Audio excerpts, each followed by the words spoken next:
O filme começa e estamos em 1929, bem na ressaca da Primeira Guerra Mundial. O mundo inteiro está em frangalhos. Economia quebrada, desemprego, fome e o fascismo começando a ganhar espaço. Era como se todo mundo tivesse desesperado, tentando achar um jeito de escapar daquela bagunça. É nesse cenário que surge o casal Dr. Ritter e sua esposa Dora. Eles simplesmente decidem largar tudo na Alemanha e se mandar para uma ilha praticamente esquecida do mapa, Floreana, no arquipélago de Galápagos. Imagina o choque, sair da civilização para viver no meio do nada. O plano de Ritter era ousado, queria se isolar, escrever uma nova filosofia e, quem sabe, salvar a humanidade de si mesma. Toda vez que passava um navio por perto, Ritter dava um jeito de enviar cartas, contando sobre a sua vida de ermitão. Essas cartas começaram a rodar pelo mundo, e logo ele ficou famoso sem nem querer. Avançamos para 1932. Inspirados por essa ideia de vida nova, longe do caos, chegam à ilha Margaret, seu marido Heinz e o filho dele, Harry. Eles venderam absolutamente tudo na Alemanha e apareceram em Floreana carregando metade da mudança nas costas. Exaustos, eles finalmente encontram Ritter e Dora. E aí vem a surpresa. Heinz mostra um jornal revelando que todas as cartas do doutor tinham sido publicadas. Eles eram praticamente celebridades na Alemanha. Mas Ritter, carrancudo, logo corta o barato. Olha, eu vim pra cá justamente para ficar sozinho. Ainda assim, resolve ser educado e leva a família para conhecer sua horta. Ele explica: aqui nada cai do céu, a gente sobrevive de vegetais porque somos vegetarianos. Tudo que você vê levou um ano inteiro de trabalho pesado para sair do chão. Nada de rios, nada de lagos, só duas fontes minúsculas que coletam água da chuva. No fim, manda a pergunta seca: e por que vocês vieram? O verdadeiro motivo era a saúde do filho, Harry. O garoto tinha tuberculose e eles não tinham condições de pagar um sanatório. Ou seja, estavam apostando todas as fichas naquela vida selvagem. Ele até menciona que ouviu falar que Dora estava melhorando de sua esclerose vivendo ali, mas Ritter logo corta. Esse segredo vai estar no livro que ele ainda está escrevendo.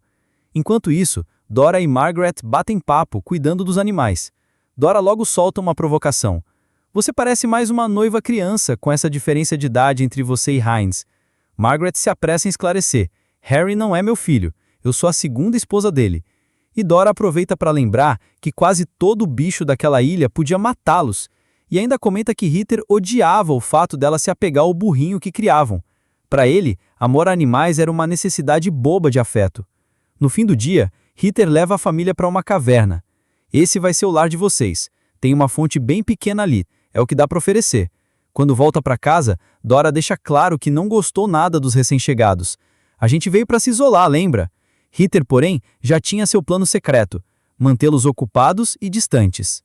Os dias seguintes foram um verdadeiro suplício. Sob um sol escaldante, Heinz se esforça ao máximo para construir uma vida ali, enquanto Margaret e Harry sofriam. À noite, ninguém conseguia dormir com os mosquitos atacando. Harry, doente, mal conseguia ajudar. E mesmo assim, eles cavaram um buraco e desviaram a água do riacho para formar um pequeno lago. Certa noite, Heinz acorda de um sonho estranho e, entre conversas com Margaret, descobre que ela está grávida. Ele fica radiante, mas ela já solta a preocupação. Você acha mesmo que esse é um lugar para criar um bebê? Não dá nem tempo de discutir, porque um barulho interrompe a noite. Heinz corre e descobre cachorros selvagens devorando os suprimentos da família. Ele consegue espantá-los, mas quase tudo já tinha sido destruído. No desespero, ela vai até Ritter pedir emprestado o burrinho para transportar coisas. Ritter responde na lata: desculpe, o burro já está ocupado. Margaret tenta puxar conversa, mas é ignorada pelo casal. Quando ela se afasta, Ritter e Dora, quase sádicos, se divertem com o sofrimento da nova família. E é nesse clima que algo inesperado acontece. Uma embarcação se aproxima da ilha. Do navio desce uma figura que parece saída de outro mundo, a baronesa Eloise. Exuberante, espalhafatosa, ela chega acompanhada de seus dois amantes, Rudolf e Robert, além do fiel empregado Manuel, que carrega um guarda-roupa imenso cheio de roupas de luxo. Eloise olha em volta e já decreta: é aqui que vou construir meu resort. A cena é surreal. Ela e os amantes vão correndo para o mar, se jogam nus na água, enquanto Manuel fica encarregado de espantar os cães selvagens. Não demora muito e Heloise vai até Heather e Dora. Os homens carregam até uma cadeira especial só para ela se sentar. Heloise estende a mão esperando que Dora a beije, mas Dora apenas dá um aperto preguiçoso. Heather aparece sem nenhuma cerimônia, nu, e a baronesa o chama de domador da natureza, dizendo que ele é conhecido em vários países como o futuro da civilização. Heather, pragmático, indica o ponto de água mais próximo para ela acampar. Pouco depois, Heinz e Margaret encontram Heloise e os amantes nadando justamente no lago que eles tinham construído com tanto esforço. Rudolf fica agressivo, mas Heloise intervém. Me perdoem, precisava tirar o sal do corpo. E ainda solta uma promessa. Logo construiremos um poço, mas até lá usaremos a água de vocês. Antes de sair, entrega algumas cartas. Entre elas, correspondências destinadas ao próprio Heather. Só que as cartas estavam abertas, e isso deixa o doutor furioso. Ela fez isso para parecer que foi você quem mexeu nelas. Isso é uma declaração de guerra, esbraveja ele. E guerra é exatamente o que se instala. Aos poucos, rivalidades, provocações e joguinhos de poder começam a transformar a vida naquela ilha em um campo minado. Heloise, com o seu jeito extravagante e manipulador, vai comprando brigas com todos, enquanto Heather e Dora assistem com aquele prazer amargo de quem esperava que tudo fosse dar errado. Com o tempo, a vida na ilha começa a ganhar um ar mais organizado. A casa da família finalmente fica pronta. A horta cresce bonita e até as trocas começam a rolar. Heinz, cheio de boa vontade, negocia algumas galinhas em troca de uma cabeça de boi. Parece uma conquista, mas logo as tensões voltam a aparecer. Margaret, grávida, pede ajuda ao Dr. Heather para quando o bebê nascer, mas, em vez de apoio, o doutor solta um daqueles discursos filosóficos frios. Segundo ele, aquilo não tinha como terminar bem. Naquela noite, Heather prepara justamente a cabeça de boi que Heinz tinha conseguido. Só que Dora não deixa passar. Nós não viemos aqui para ser vegetarianos.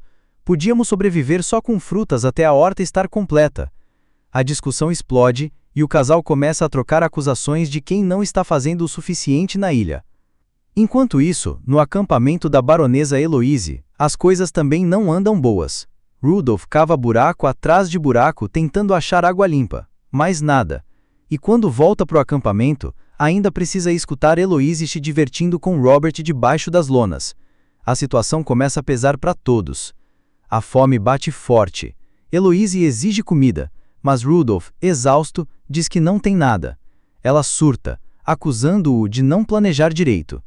Ele rebate, os dois discutem feio, e Heloise acaba fugindo chorando para o meio da mata. Lá, ela dá de cara com Harry.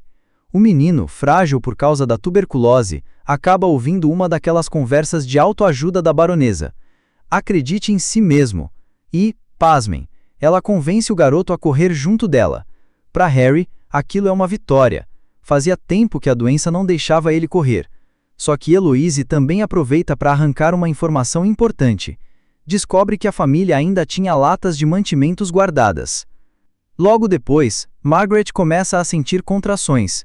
E, como se não bastasse o drama, Robert e Manuel invadem a caverna para roubar os suprimentos da família. Margaret, em meio às dores, sai para pedir ajuda, e os ladrões se escondem.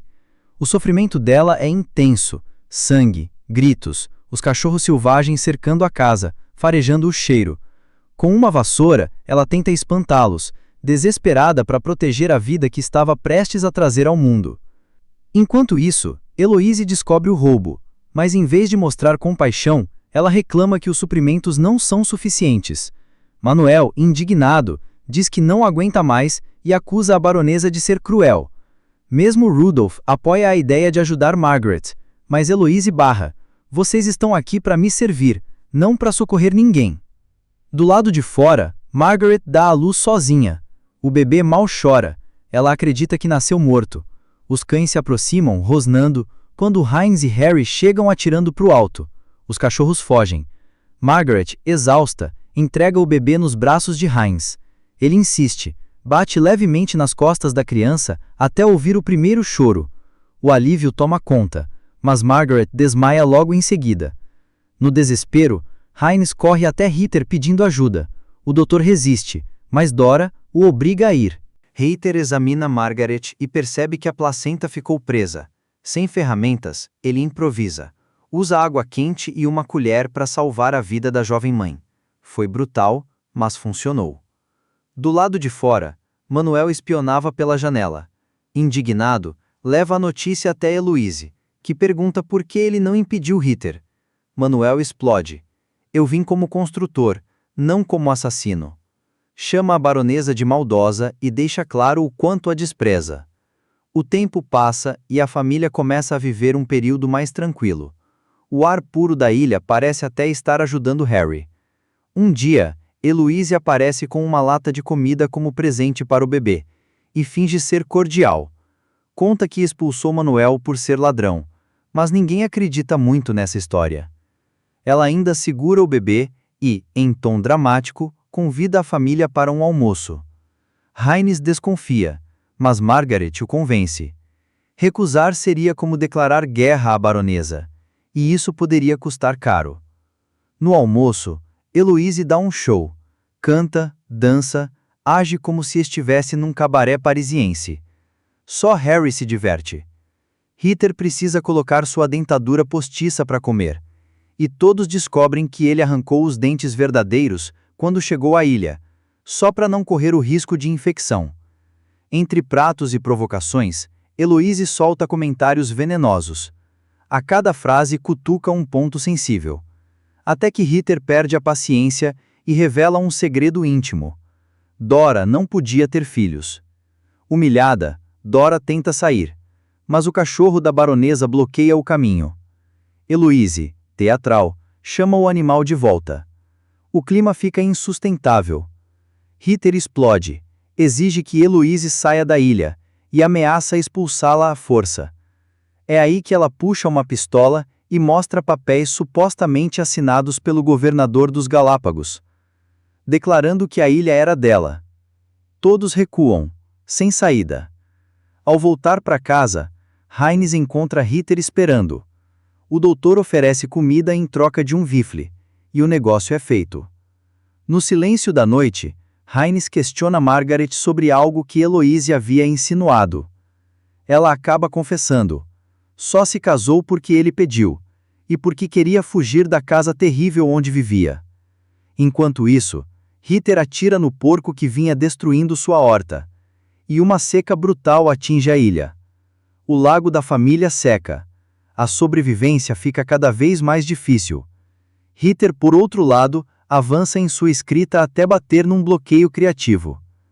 Um dia, Rudolph, faminto, aparece pedindo comida. Em troca, ele abre o jogo. Revela que Heloise não passa de farsa. Nada de baronesa. Tudo nela era inventado. Sotaque, histórias, até o título de nobreza. Na verdade, tinha sido expulsa de casa pelos próprios pais. Viveu sem rumo na Europa. E acabou trabalhando como dançarina barata em Paris antes de vir parar ali. Quando Rudolph volta para o acampamento, encontra Heloise em crise por estar sem cigarros. Ela sente cheiro de comida nele, e desconfia de traição. A discussão esquenta. Ela o esbofeteia, e Rudolph revida. Robert, o outro amante, parte para cima e espanca Rudolph violentamente. Pouco depois, chega um iate à ilha. É Alan, amigo de Heather, explorador e também diretor de Hollywood. Ele traz suprimentos e uma equipe inteira de filmagem.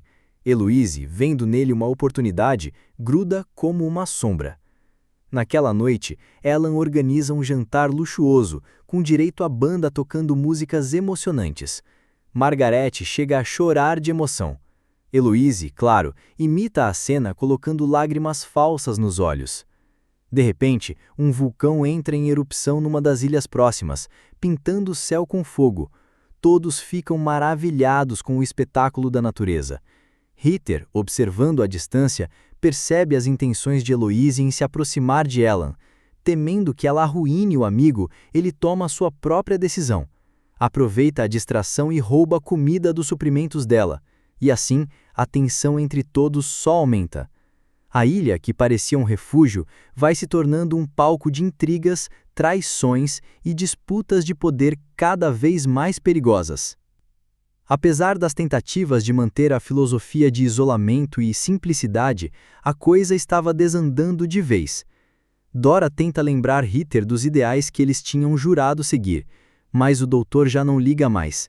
Cansado, amargo, ele começa a ignorar tudo o que antes parecia importante. Enquanto isso, Heloise segue no seu teatro. Em privado, ela tenta seduzir Alan, o explorador amigo de Ritter. Chega a encenar uma dor no peito só para colocar a mão dele sobre seu coração, mas Alan, esperto, não cai na lábia. Rindo, diz que percebe que ela não é realmente rica e a deixa ali, humilhada.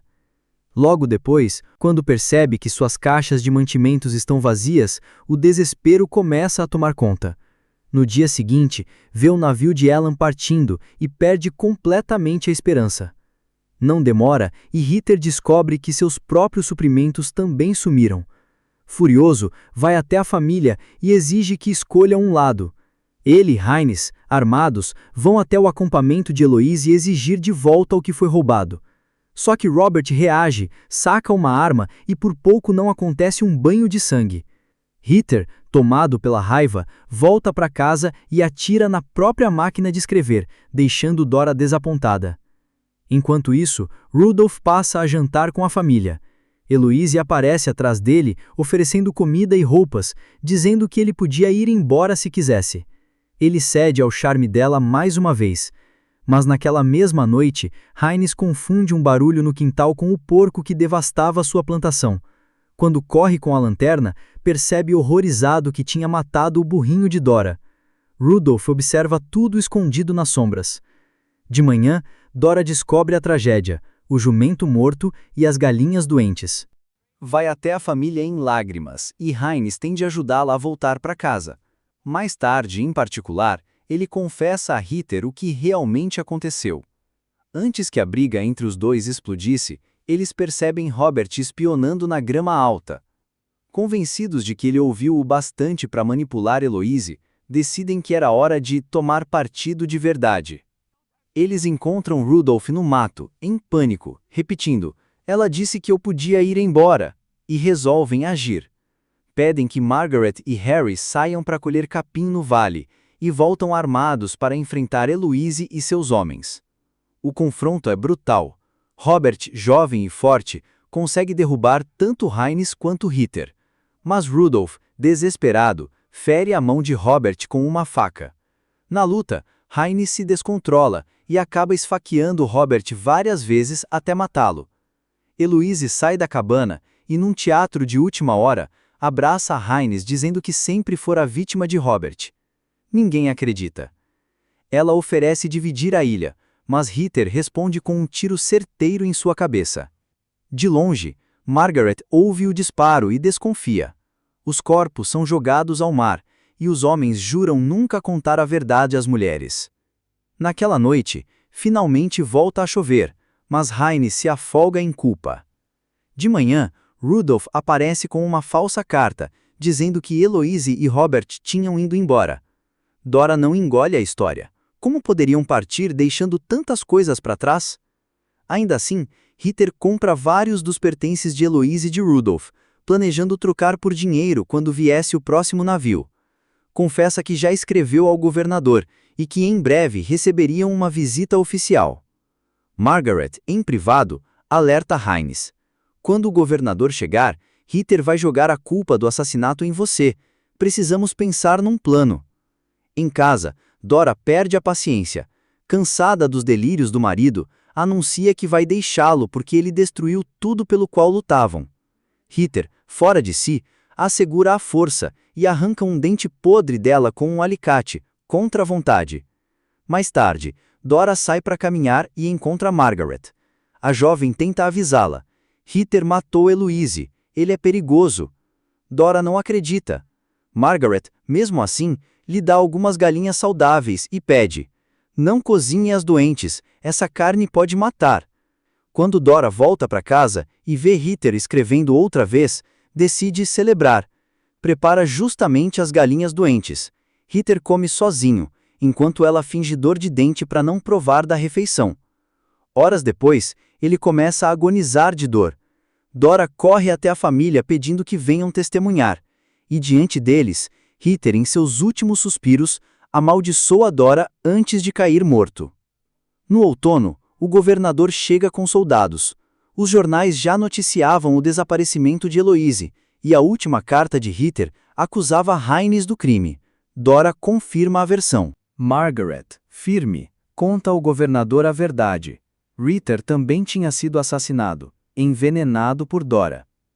Ela explica que tinha dado galinhas saudáveis a Dora no dia anterior, e por isso ficou claro que ela serviu carne doente de propósito. Dora é presa. Antes de ir embora, o governador oferece levar a família, mas Margaret recusa. Estamos bem sozinhos. E então vem o desfecho. Tudo isso aconteceu de verdade. Os corpos de Heloise e Robert jamais foram encontrados. Dora publicou um livro sobre os acontecimentos antes de morrer, em 1943, vítima da esclerose. Margaret, anos depois, publicou sua própria versão, contradizendo tudo. Rudolph nunca chegou ao continente.